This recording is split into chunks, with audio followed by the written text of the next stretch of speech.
Hey everybody, thanks for stopping by again and spending a little bit more time with us here at Time to Unite. We're excited about this month's theme. We're going to be discussing the issue of poverty, and specifically with regard to poverty, our initiative we call C.O.P.E. It's the Cost of Poverty Experience. And we recently got to do one of our Cost of Poverty experiences right here at our local church in Dallas called Wood Creek Church. And I'm actually joined here today by a good buddy of mine, Paul Fazio, and he's on the staff here at Wood Creek and helped us facilitate putting the whole event on. And so I just thought it would be a good idea. Why didn't we just sit and talk and just go through kind of the night and what happened and people's reactions after it was over with, your own personal experience with it, and because I just think it's important for everyone to know what's available to you as a resource for your church or your community or even your school or business to really help wrap our minds around this subject of poverty, because it can be so divisive at times, and a lot of it's just because of an ignorance of the subject matter and not really understanding what poverty is, what it looks like in real life, and how it affects normal everyday people. So Paul, if you would just kind of what was your overall takeaway from that night going through the C.O.P.E. experience? Well, we really loved the night. It actually went a lot better than I would have thought. I'd always heard such great things about poverty simulations and how people really are changed by doing that. Mm-hmm. When I heard about what it was, I thought, I don't know. This is just kind of a role play thing. I don't really think it's gonna. I don't really know if it's really going to have that kind of effect on people. Mm-hmm. But at the end of the night, what I really saw is people, first of all, really got into doing it. As the role player, the simulation started, people really started getting into it, and you watch them, and you could see as they were starting to make these decisions that they've never had to make before. Mm-hmm.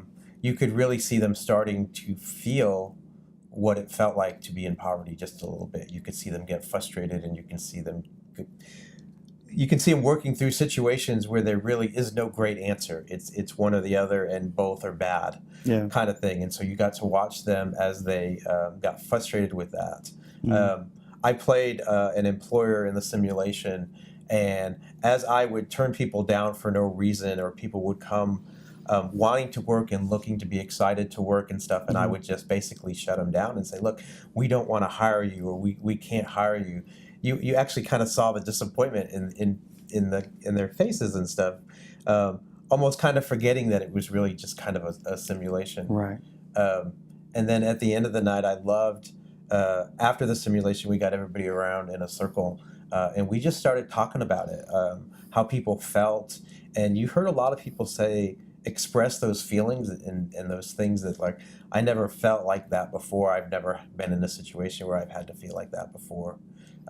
We brought some of our high school kids, and even a lot of our high school kids were like, I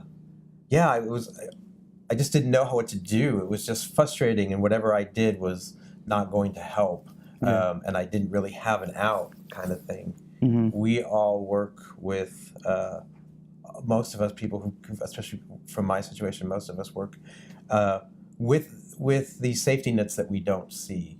We always have that safety net that we have, whether it's just families or friends or just the church, that we can always fall back on. But what people started to see is people who are kind of living their lives without this safety net.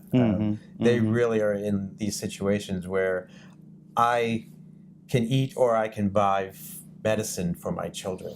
I don't have somebody who can help me out. So it was great to see that in such a short period of time that you really started to get a sense of what it might be like.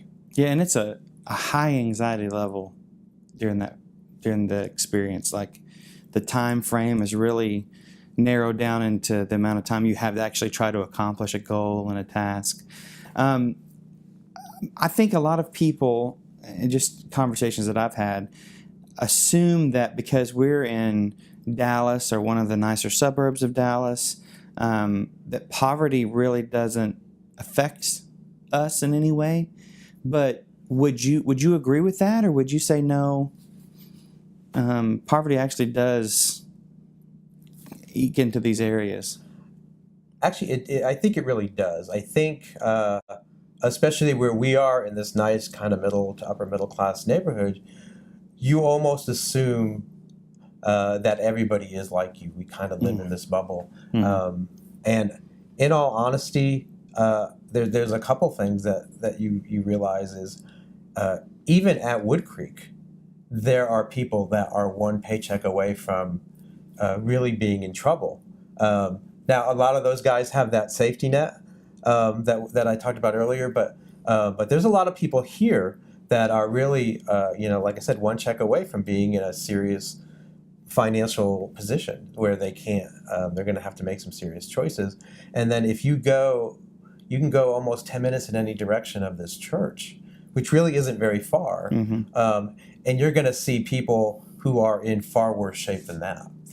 The people that really don't have that safety net, the people that really are struggling they don't have a car, they're struggling just to keep a job, they have multiple kids, a lot of single parent homes where it's usually the dads who aren't around and the moms are just trying to, so it's all around us. And there was a time when I just drove right past that and I didn't really even see that. But I've been put in some situations where now I've become more aware of all these people in poverty, and you see it everywhere. Wherever you go around here, you see it. And as the church, the big church, we're called not to ignore these people. We're called we're called to help them. We're called to do what we can. Not only to help them here in this world, but in the next world.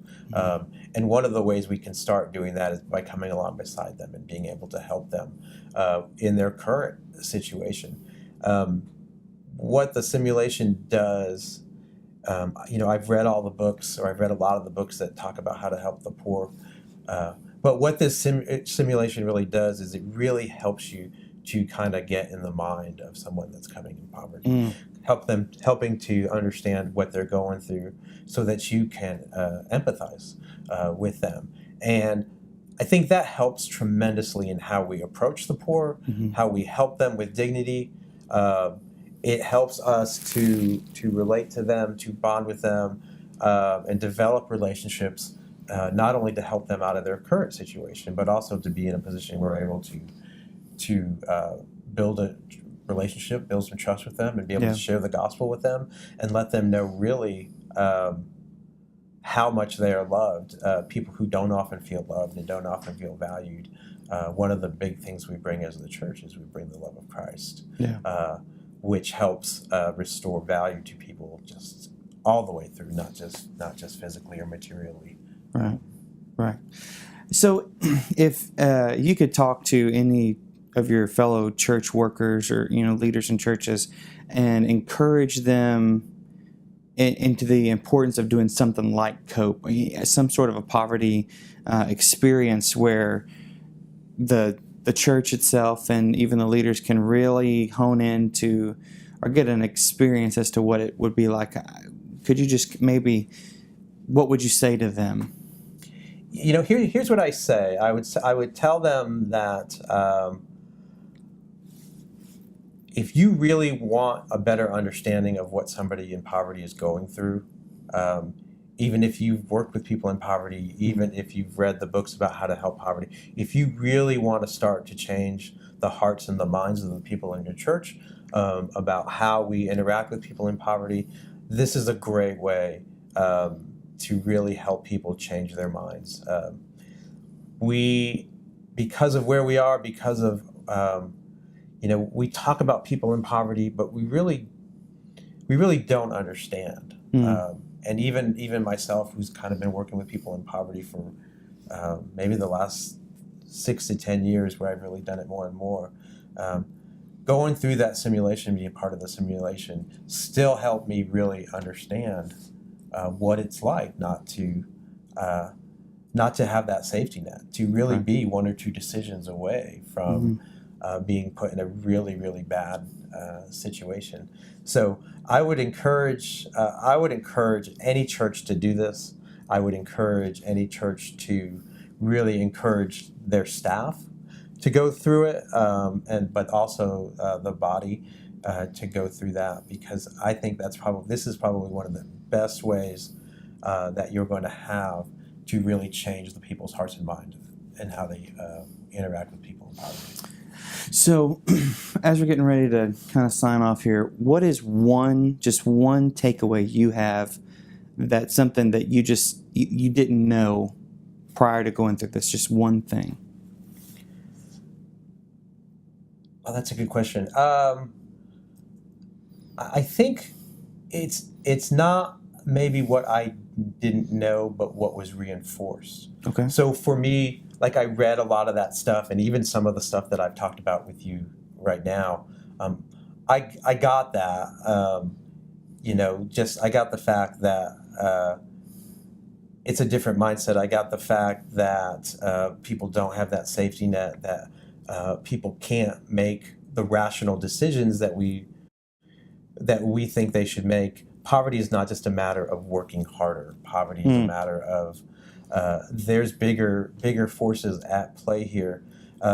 So the thing that I really left with is maybe just a deeper understanding of all that, and the ability to maybe empathize just a little bit more with all that, which really changes my posture and my heart as I go and I work with people in poverty.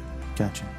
Well, that's going to be all we have for you today. But if you want to know more about the C.O.P.E experience and how to bring that to your church, your school, your community, or your place of business, just go to www.unitethechurch.org/COPE, C-O-P-E. So again, thank you so much for joining us. Thank you to my guest, Paul Fazio, for being with me today. Thanks for having me. And we'll see you next time right here on Time to Unite.